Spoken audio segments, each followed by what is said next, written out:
Today, I'm taking you on a huge building journey in Planet Zoo. Not for the animals you can still see today, but ones from a long time ago. Welcome to Paleo Zoo, our latest Planet Zoo project that I worked on with a bunch of friends. There's a lot that we have to get through though, so let's jump right into it. First things first, we needed an entrance. And in fact, we should probably plan the park while we're here. The idea for this park is to have all different sections, just like a real zoo, how it would be split up over continents or countries, but we're hoping to make it a little bit more caveman core. As a kid, my parents would often watch the Flintstones as, a nostalgia trip, and being so inspired by that frame of reference, our group knew we wanted to do something based off of Bedrock. Not only that, but so many elements in this park might seem a little familiar, almost as if they were taken right out of Zoo Tycoon 2. Don't you miss when zoo games would not be afraid to include extinct animals? Man, those were the days. But that really comes to shine once we actually take a look at these awnings. Oh my gosh, they were exceptionally well made. Using the decals from the European pack, it looks just like tanned hide stretched over to make a little bit of shade. It's awesome. In the middle of our plaza, we have a lovely fountain with the dodo right in the middle, and on all sides we have foliage and houses straight out of bedrock. This leads us to our first exhibit, a small corral for the iconic dodo bird.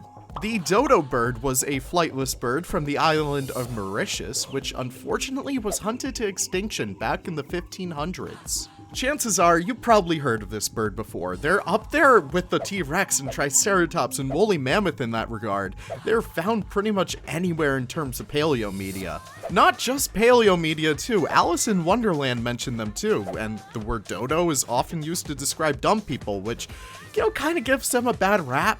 These birds were actually really smart. Some people think of them as, the dumb bird that ate rocks, but those rocks were for good purpose. Because of their digestive system, it was thought that they actually used to eat rocks to help grind the food down inside of their bodies, kind of like modern-day penguins and ostriches. But their habitat turned out fantastic. It's such a great opening to the zoo, but there's so many other habitats that we're going to be getting to, especially the big boys.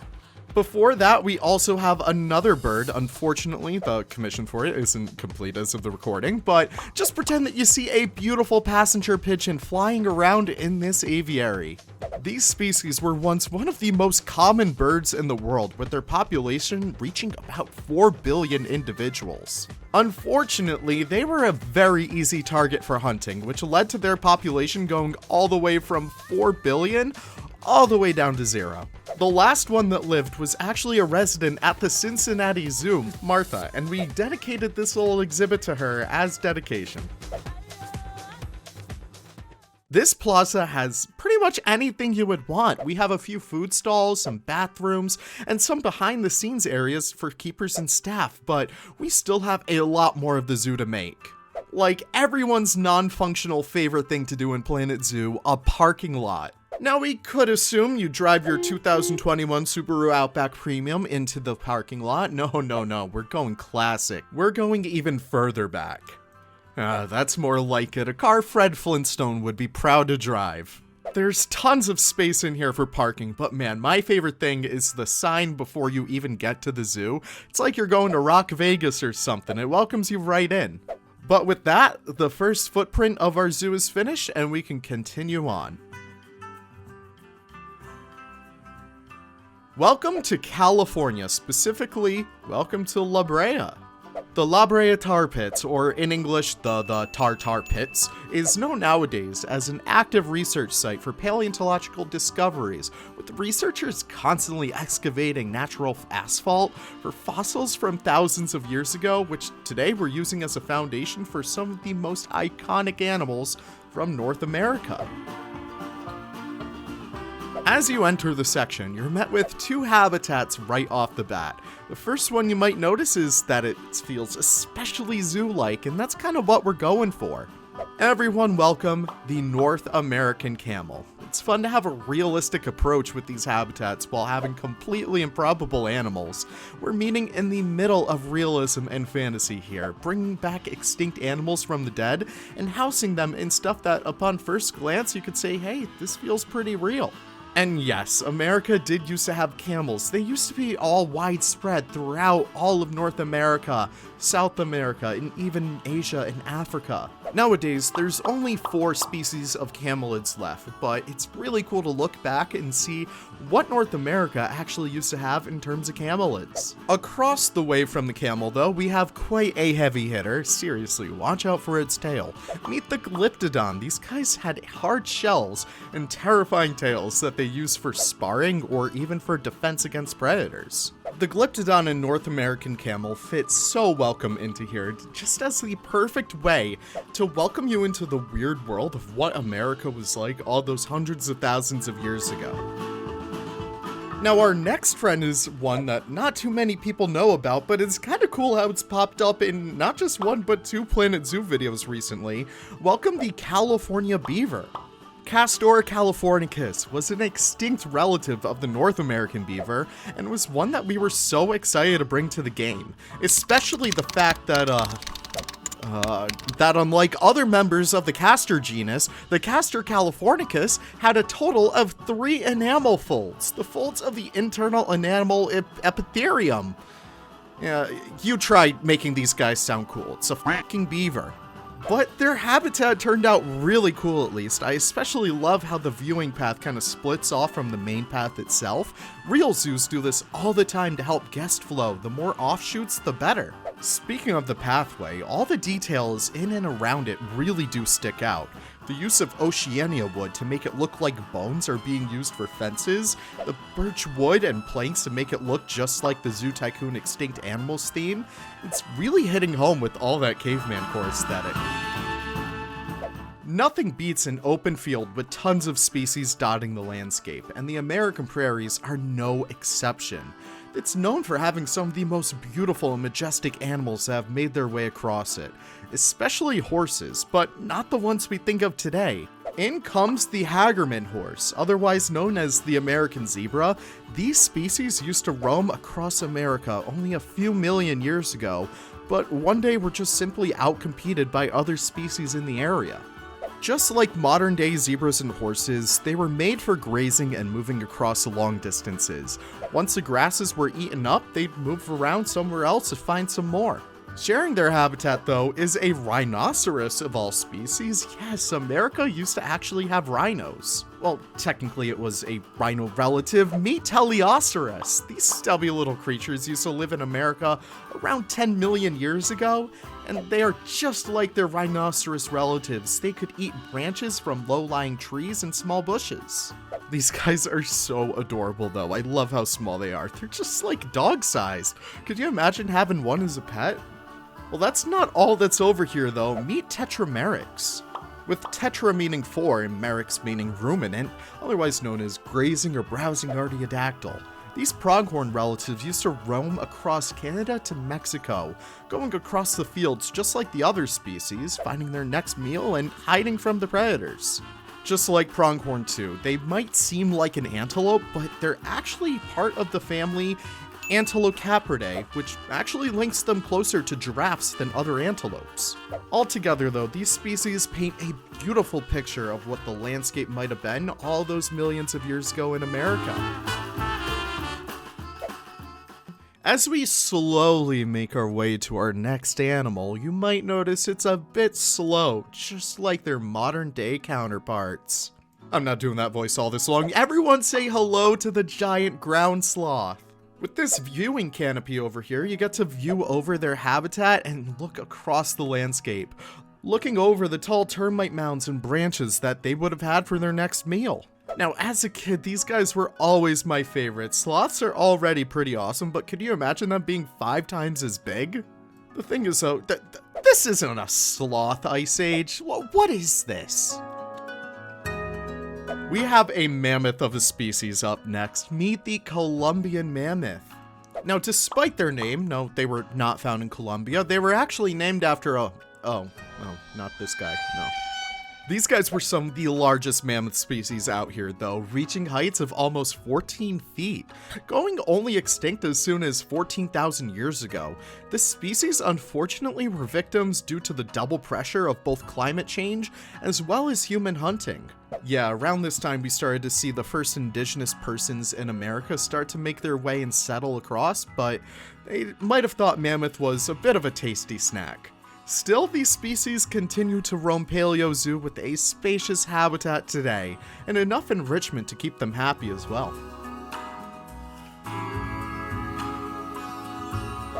Thankfully though, they're separated from the next species on our list. Make sure to smile because you're meeting the Smilodon. Smilodon fatalis, one of the most feared predators of the Americas, still continue to roam atop their habitat and are the kings of our little California section over here.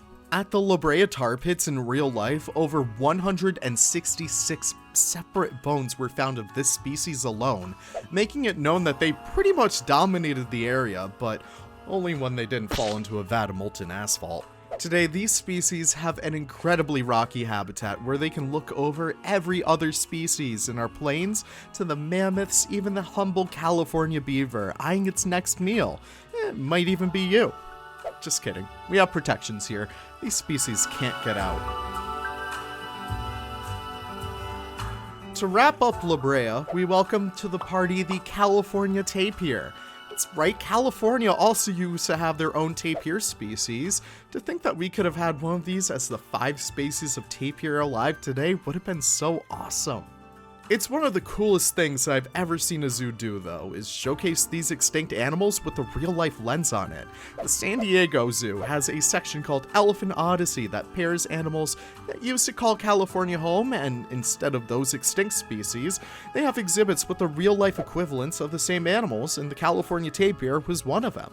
Just like Apicamelus giraffinus, an extinct camelid from America. I told you there were more. These species had incredibly long necks that they used to tower over the trees and bushes, hoping to snag onto a leaf for its next snack. Hopefully it's not me. Here, these two species share a habitat, one for the low branches and one for the high branches, but both frankly weird enough to delight anyone to see them. And with that, all of our species from Brea are happily settled into their homes. To think California used to be filled with creatures like this back in the day is crazy to say the least. Whether they were hunted down or just simply outcompeted, it's awesome to look back on what used to exist in the world and compare it to what we have now. But that's just a small drop in the world, California. We have so much more to explore and learn about, but learning isn't as fun as roller coasters, baby. As much as I had fun in Planet Coaster 2, there were some things I couldn't do in that game, like making a zoo. Listen, I made an aquarium in that game, but man, it came close, but I missed Planet Zoo too much. But that doesn't mean I'm done with coasters. Oh no, not at all. We had to include a bit of entertainment to the park after all. Are you prepared to ride Extinction? Now, I love my coasters, so seeing this roller coaster blueprint set on the workshop inspired me immediately to make this. So we made an entire coaster, but what really sets this bad boy apart is the theming. You're going through an active volcano, swooping from side to side in classic dark coaster fashion, and then you're met face to face with an encounter with the Tyrannosaurus Rex. So yes, after much deliberation, we kinda decided we didn't want to include any species from the Mesozoic, just, a few exceptions, so having dinosaurs in a themed roller coaster was the perfect compromise to get that little jolt of energy in there. While this bad boy isn't completely functional, it was still super fun to be able to assemble a focal point like this, or a weenie, as some might call it. Now, Europe's known for a ton of extinct animals, many only being recently extinct, thanks Europeans. Cave hyenas, ibex, bison. Oh, wait, bison are back? Nobody gave me the memo. Well, there are so many other unique species that roam the forests and islands of Europe, and we're about to display them here. Welcome to Paleodyssey. Nestled in a marble quarry, we're here to check out some of the weirdest species from Europe long ago. Like the giant and small swans that used to live on the islands of the Mediterranean. The Maltese dwarf swan, Cygnus equideum, isn't too commonly known about, despite being mentioned in 1916. I couldn't find much information on this species, but they were on the Planet Zoo Nexus, so we had to get them in here somehow. As the name suggests, they were found on the island of Malta, but beyond that, they're a mystery other than the fact that they were really short. And they were especially short in relation to who they share their habitat with, the giant swan. Yeah, they're coming up with some really clever names for these guys. Cygnus falconeri. They used to live in the waters and the islands of Malta and Sicily, where they were often thought not to be able to fly due to their immense size. I love what we were able to do here though, with the ancient cranes being able to pose as like a little nest holder for this species. They work so well here. If you look up though, you might find our next species, the Ballarat cave goat. Myotragus is known for being one of the only goats to have forward-facing eyes, and as we all know, it's the predators that often display this trait. Because of that, your chances of being killed by a Myotragus are always low, but they're never zero. Since they're a goat species though, they enjoy having a lot of elevation, so we allow them to climb all the way up to the top of the marble quarry, as high as they can get, leading to this really awesome look. I love all of them on here.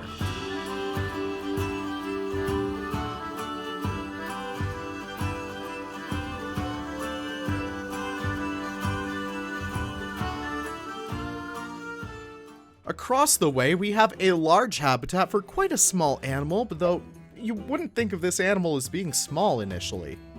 If I say Sicilian dwarf elephant, you're probably thinking, oh, maybe it's like, just about the size of a person. No, it was so much smaller. I love these guys. But yes, that's right, this small Italian island had small elephants the size of a small elephant. Paleoxodon falconeri was one of the smallest elephants to have ever existed. These species, just like the other ones we've added to this section, are results of insular gigantism or insular dwarfism. This phenomenon happens when an animal's size either dramatically increases or decreases due to the isolation compared to their relatives the species would have on the mainland. For real life, you could take a look at the Svalbard reindeer, the smallest cousin of the typical reindeer. These guys are not only found on the island of Svalbard, it just led to them becoming smaller and smaller over time. Now they're adorable, look at them. It goes both ways though. For our next species that we add in here that shares a space with the elephant, we see the Sardinian giant otter. This species is even bigger than the modern day giant otter found in the Amazon, reaching lengths of almost up to 2 meters. It's unsure of why these larger or smaller species have died out so easily, but it's always pretty safe to assume that sometimes if they made for bigger targets, they're easier to find and therefore hunt. For smaller species though, it's probably best to assume that these animals could have easily been outcompeted by species of a larger size that fits the same niche. Still, we love to see these otters over here, they are adorable. Still though, we welcome all animals of shapes and sizes here at Paleo Zoo, including Dinogalerix cowingsawaldi. I can say words. Okay, listen, it's a weird name for a weird animal, and look at this guy. It's just an oversized hedgehog from 10 million years ago. They used to live on an island, believe it or not, resulting in their pretty gigantic size compared to their land-based relatives. But that island is now part of the boot of Italy, like part of the mainland. That's crazy. They were only recently discovered as soon as 1972, which is kind of interesting to think about. Now they have a lovely home here where they like to hide amongst the marble pottery.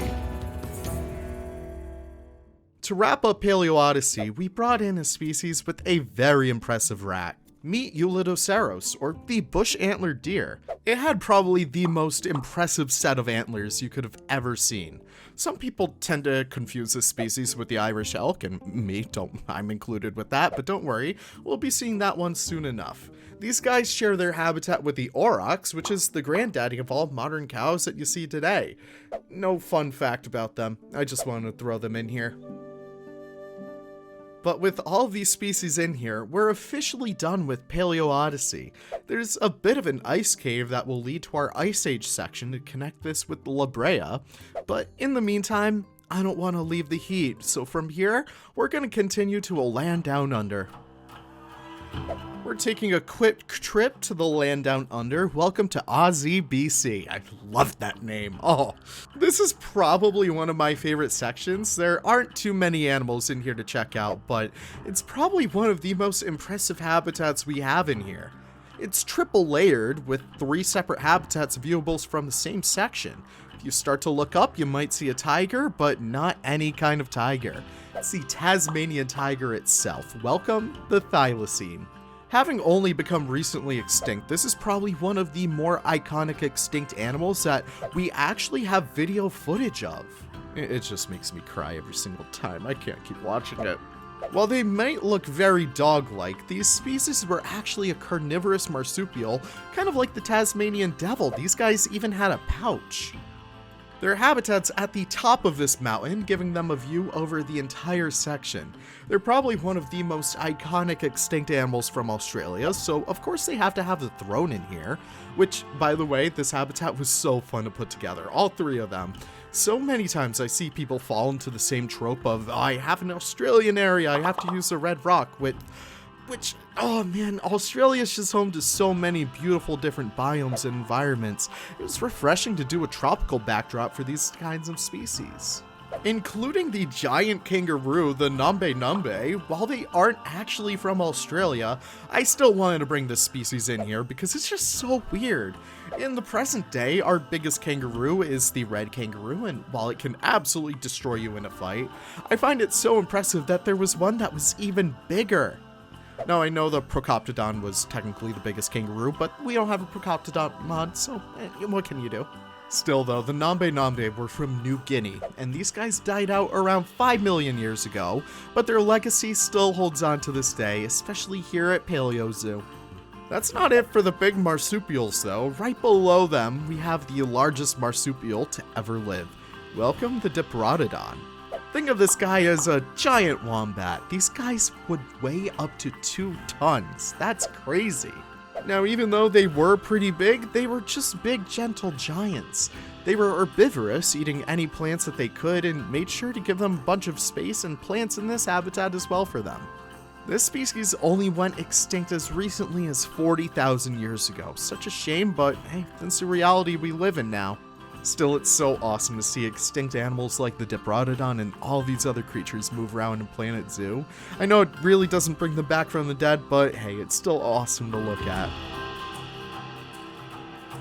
With the triple threat out of the way, we have one more Oceanian species to showcase. Everyone welcome the new Catalonian dew, otherwise known as the Silvornis. It's another example of that insular gigantism that we were talking about. Now, these species might look like an emu or an ostrich, but they were actually more closer related to pheasants and turkeys that we know today. Now, this is part of one of my favorite things in the world, is when human history and paleontology meet in the middle. Because of native accounts from New Caledonia, we actually know that this species had a reddish hue and color.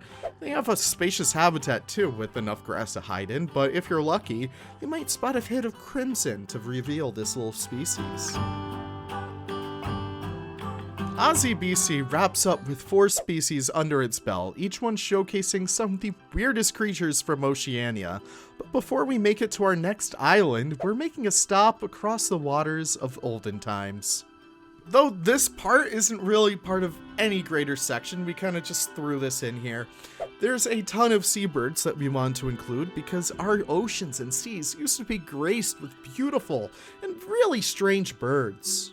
First up on the list is the great auk. These guys used to live pretty much everywhere, but it wasn't until the 1800s when this species had met its untimely demise. It's like one of the saddest stories, the last of the auks and how they both perished. I'll save you the tears, but it's important to know that man led to the extinction of these species, and unfortunately, it's our job to make sure that Paleo Zoo has no new additions here. Seriously, we're out of room. We almost added the northern white rhino, but no, please, just save that guy so we don't need to add him here, please. No, but seriously, auks were beautiful, beautiful birds. Even though they were birds though, they couldn't fly just like the penguins today, but also just like penguins, they made for excellent swimmers.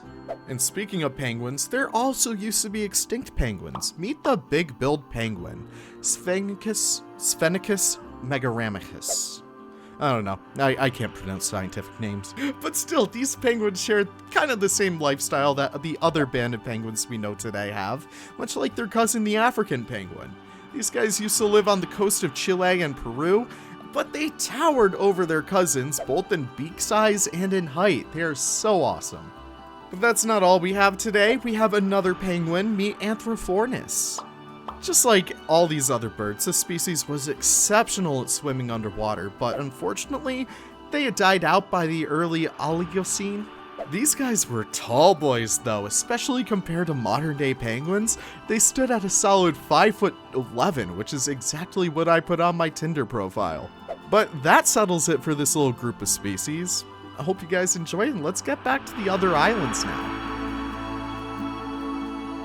Welcome to Madagascar. Now already, Madagascar is an island that's known for having some of the weirdest animals in the bunch. We have monkeys that leap around in all different colors and shapes and make lots of noises like... But so many years ago, this island used to be even weirder. Meet the elephant bird. No, it's not an elephant, it's a bird. Thought we'd just clear that up. No, it's called the elephant bird due to its sheer size. These guys were ratites in the same family as moas, emus, ostriches, and kiwis.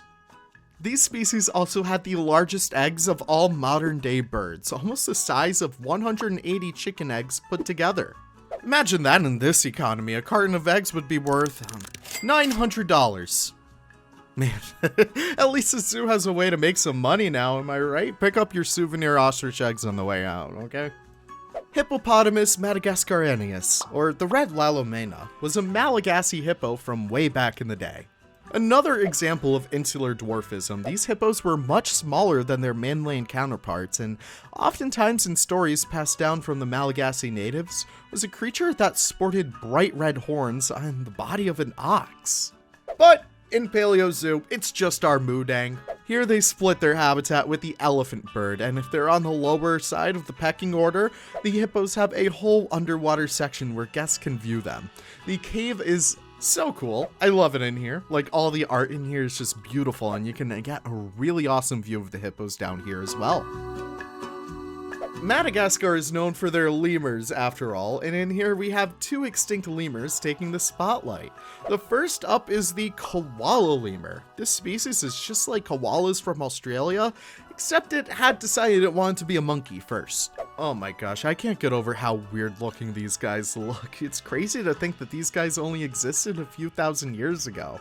Here they share their habitat alongside the two-spotted kitokit as well. Now really, I've really looked up rumors from the Malagasy people. This species unfortunately assumed to be extinct, but we know about it from word of mouth what it would have looked like. It had two white spots on the top and bottom of its head, with one on the forehead and one on the lower mouth. Some people think of this species as a cryptid, some as an extinct species, but either way, they're here in Paleo Zoo and they love to hop around their little exhibit.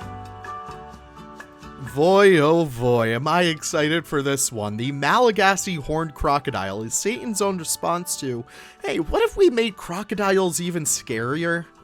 So I think it's important to establish that Madagascar already has crocodiles that swim in the rivers over there, but they used to have ones with horns on the top of their head. That's insane to me. These guys are sure to give a fright to anyone who has the unfortunate fate of meeting them face to face, but luckily we're all about safety here at Paleo Zoo.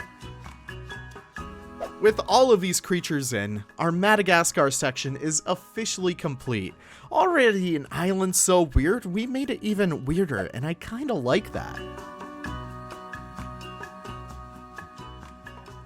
Africa's known as the origin of so many forms of life, so it's only appropriate to call this section the Cradle of Life. Here we see some familiar forms, but something's just a bit off. Giant hyraxes, colorful baboons, strange elephants, and so much more used to roam these landscapes, so let's get building for them. First on the list is a baboon species that is sure to brighten this section up. Meet Dinopithecus. With a name like Terrible Ape, These guys are sure to bring a bit more havoc into this park, but it should be fine. They're twice the size of modern-day baboons at a staggering 5 feet tall. Oh my god. They have a sunken habitat though, where you can view them both from top and down below. They will absolutely be monkeying around no matter where you're viewing them from. Hyraxes are becoming pretty big on TikTok right now, but there used to be one that was huge. Meet Titanohyrax. Just like their smaller relatives, these species used to live on rocky surfaces across northern Africa, in countries like modern-day Algeria, Tunisia, and Egypt. Here they have a habitat that stretches all the way to the sky, which they also share with another species known for being able to scale tall cliff sides. In comes the Ethiopian takin. Now I know what you're probably saying, I thought takin were only from Asia. Well, there used to be a species of takin found in Ethiopia. And just like their Asian relatives, the Ethiopian takin had several advantages like impressive hoofs and legs to help them scale cliffs, especially the ones that you might find in Ethiopia and the surrounding countries. And the ones in this habitat too, and together, these two species make for a very fun mix. Both extremely adept at climbing tall mountains, and they make for a very colorful combination against the desert rocks. Africa is known for its expansive savannas, and back in the day, they were even more colorful than they are today. Imagine, if you will, a bit of blue on them. Maybe even a buck that is blue. Yeah, that's right. We're talking about the blue buck. The blue buck was a species that was only recently extinct far back as around 200 years ago, where unfortunately it fell victim to hunting once more. In several South African fables, it's said that the blue buck was appointed to be the defender of a local kraal, or cattle pasture. They're gorgeous species, and it's awesome to see them, like, with a little bit of blue among the yellow savanna. It's certainly a highlight. But what everyone probably thinks about when it comes to the savanna are zebras. And of course we have some of them, but a very special one graces us on this savanna. Meet the quagga. The quagga was a subspecies of zebra that used to roam across South Africa, but once again, as European settlers started to move into South Africa, it was hunted down, and unfortunately, it was outcompeted with several domestic species to the point where little of them were left. Then for a time, several of them were taken back to zoos in Europe, some on reserves in Africa, but ultimately this subspecies had met its demise by 1878. Now there are currently projects out there like the Quagga Project to help visually bring back this species from the grave. They actually selectively breed Burchell zebras to get similar striping patterns as the quagga in hopes of quote-unquote bringing it back. Unfortunately, this still doesn't change the fact that they were still lost due to reasons that easily could have been prevented, but all the luck to the best of them. Here in Paleo Zoo, we only have 100% genuine grass-fed quaggas though. Real ones. What am I doing? Now, zebras and antelope are one thing, but what about the giraffes? Well, it might not look like your typical giraffe at first, but the African Civatherium was certainly related to them. Having only gone extinct around 1 million years ago, this species was likely outcompeted by other animals in its niche, but oh man, I wish that it didn't. Look at these guys. This species is like the platypus of Africa. It was 10 feet tall, it had like the neck of a giraffe, it had the body of the modern day okapi, and it had antlers like a moose? Oh my god, technically they're osteocones, but still.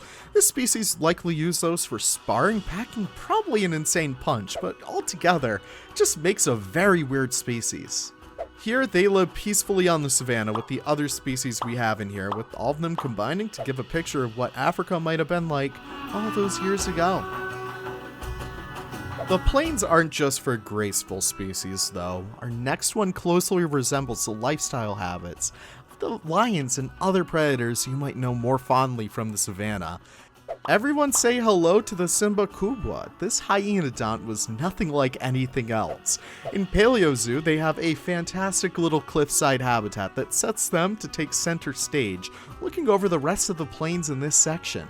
Here you'll be able to get up close and personal with this species and really try and figure out, is it more like a dog or more like a cat? Honestly, I have no idea, but the coolest thing is their name comes from Swahili, with Simbakubwa translating directly to Great Lion, and oh boy is it great. Such an awesome, weird species that we're so happy to have here in Paleo Zoo. Africa's known especially well for the elephants that call the continent home, and while there are only 2 species of them left, there used to be a whole bunch of them indeed. Here we have a savanna setup once again for 2 especially fantastic ones. First on the list is the Dinotherium. Look at these handsome devils. They have this really strange tusk. It would go kind of inwards on themselves. It was so awesome. No, but seriously, these guys look like they're straight out of Star Wars. In classical paleontological fashion, these guys, the name Dinotherium roughly translates to terrible beast, but please don't say that to their face. They're very self-conscious.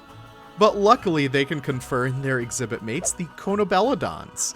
Man, back in the day, the elephants were doing something weird. Look at all these weird guys. Like, I can't get over. How did you end up like this? Well, anyways, the Conobelodon was an awesome species. 4 tusks on a single animal, that's some numbers right there. It was thought that the Conobelodon would use the lower tusks as a way to dig up the ground, maybe to find some roots or some fruit that might have been buried, but most scientists believed him to actually be a browser. Either way, these guys happily settled in this habitat with so much room to roam around. You're also bound to hear some of them from across the park trumpet and joy. So you might be able to tell that Africa used to be filled with some pretty strange creatures, and it's so awesome that our Paleo Zoo was able to feature some of the weirdest. From ones that were only recently extinct to others that haven't seen the light of day in millions of years, it's awesome to take a step back and look at the history of this rich continent. After all, it's believed that humans came here too, so it's cool to imagine what our great-great-great-great-great-great-great-grandparents might have seen. I guess you mean, Mom. While it's heating up in Africa, I think it's about time to cool down a bit and get back to the Ice Age. Welcome to our final section of Paleo Zoo, Glacier Valley. Here you're surrounded on both sides by cascading glaciers capped with snow and all flowing into a lush, blooming valley. Whether you enter from the ice caves of Paleodyssey or seamlessly transition from Brea, you know you're in for some of the coolest animals of all history. Like the one that everyone knows and recognizes, say hello to the woolly mammoth.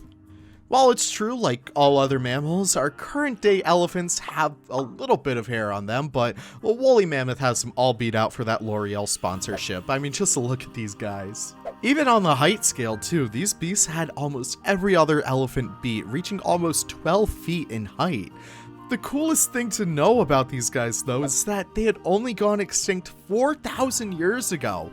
Around the time when the pyramids in Egypt were completed. It's so awesome learning that this species was pretty much cohabitating with people as soon as, like, 4,000 years ago, which is crazy. Oh my god, I miss them.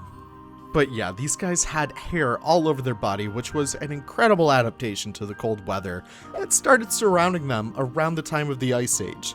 They're a gorgeous species, but they weren't the only ones adapted to the life of the cold, oh no. Meet the woolly rhino. The woolly rhino, just like the woolly mammoth, was also more adapted than its tropical-loving relatives to brace the cold of the steppes of North America and Siberia. With human expansion out of Africa happening sometime around 30,000 BC, we could start to see traces of humans encountering these beasts around 14,000 years ago, coinciding with the time where they had all but disappeared from Europe at the time. It's so interesting. But as the weather started to heat up from the end of the Ice Age, you started to see their populations become a bit fragmented. This kind of paired with humans hunting them down and, just not being able to reach your mate at the other side of the valley, these guys unfortunately met their untimely demise, which is just such a shame. But luckily, these guys get to live to see another sunset at Paleo Zoo alongside their little exhibit mate. Now, some people might see this animal as a predator to be feared, especially if you're a goat or a pronghorn, but these rhinos should be good. In comes the American cheetah, Myrconix, if you may. This species also lived around 16,000 years ago, disappearing before humans even reached the New World, luckily for them. This predator was exceptionally well adapted at running fast speeds, enough to catch up to the tetramerics we saw before, but the craziest thing, they weren't even a cheetah! Scientists actually believe this animal to be closer related to pumas than anything else, but still they're a welcome addition here, and they round out this habitat perfectly. I added them in here because several zoos in Europe actually cohabitate rhinos and cheetahs as a way to make like a little bit of an interesting mix. So I thought, hey, let's give it a little bit of a cooler spin.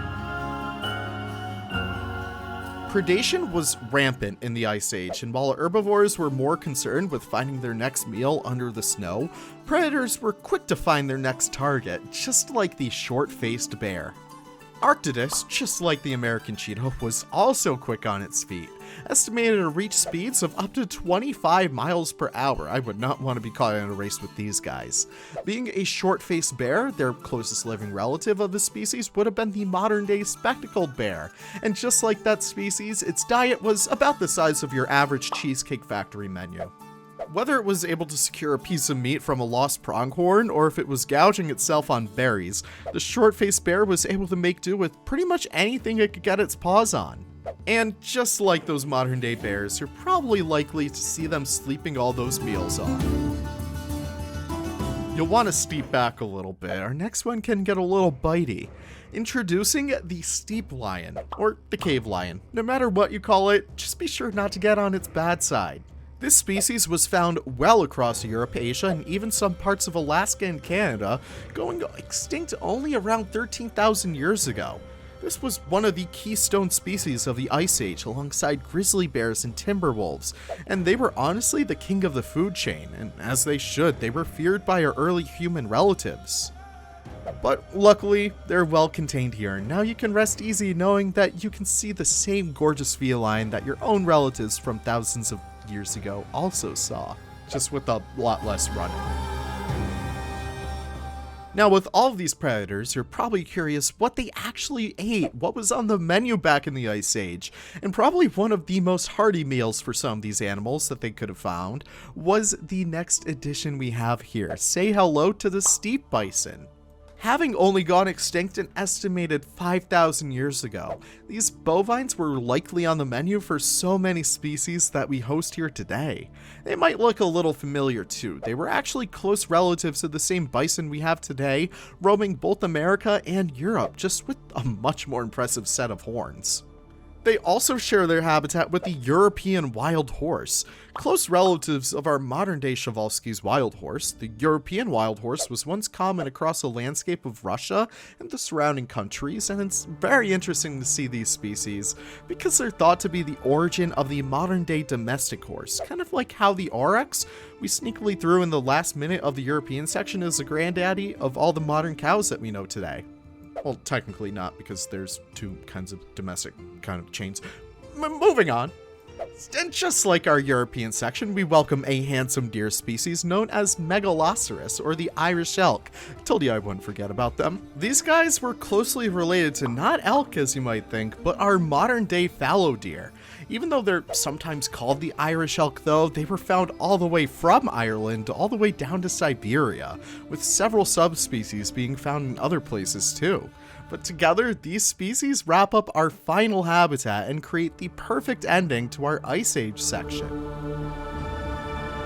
All together now, we can see how cool of a place the Ice Age might have been, with some of the scariest predators around to gentle giants to some plains filled with some of the most beautiful creatures around. The Ice Age was certainly no place for a human to be, but nevertheless, we persisted. Still though, the theming in here just came out so great. It makes you feel so small inside of the glacier walls, surrounding not only by insane heights of them, but some pretty tall creatures as well. And with our final habitat done, we can finally wrap up Paleo Zoo. Paleo Zoo has been in the works for such a long time, a few months at this point, and I have to say it could not have been done if it weren't for my group of friends. Lion Rider, Beezy, StoppableSan, and Concord Forge. Without these three, this would just be sitting in the ideas bucket, but we teamed up together and we made what you see here today. What started from a silly idea, not to really focus on the smaller details and finish a zoo for once, albeit with the fun theme in hand, turned into quite an incredible journey, challenging us to grow our skills in so many ways. From working with landscaping and plant work to pushing us to explore what's a completely unique scenery set from the ground up, and building species we never even thought about building for in Planet Zoo before, this would be so awesome and such a great journey for all of us. Sometimes the best projects in these games are the ones you work on with your friends, and you'll never regret joining up on a project and working something out as a team. Not only thanks to them, but a huge thank you to the incredible creators both on the Planet Zoo Workshop and the Planet Zoo Nexus, both of which helped significantly in making this project possible. From the insanely helpful blueprints to the beautiful and lifelike mods that are on the Nexus, they both really bring this place to life, and it wouldn't be possible without all of those creators. Today, you can visit Paleo Zoo yourself. Just be sure to install the mods if you want the full experience, or you can even load in without any mods installed and place down some extant animals in all the habitats. We planned for everyone to be able to enter the file without any necessary mods, but it's clear by having them, it goes quite a longer way. You don't want all these creatures to go extinct again. As we wrap up, thank you all so much for coming with me on this incredible journey back in time. It was so awesome being able to put this zoo and this video together, and if you like this format, or you want to see more zoos like this from our little group, be sure to let us know in the comments below. And be sure to stay subscribed so you don't miss our next project. We don't want you to get lost in the jungle. Thank you all so much one last time for coming by. If you made it to the end of this video, be sure to comment #YabbaDabbaZoo so I know who the real ones are. Thank you so much, and I hope you all have the most wonderful of wonderful days. Bye-bye now.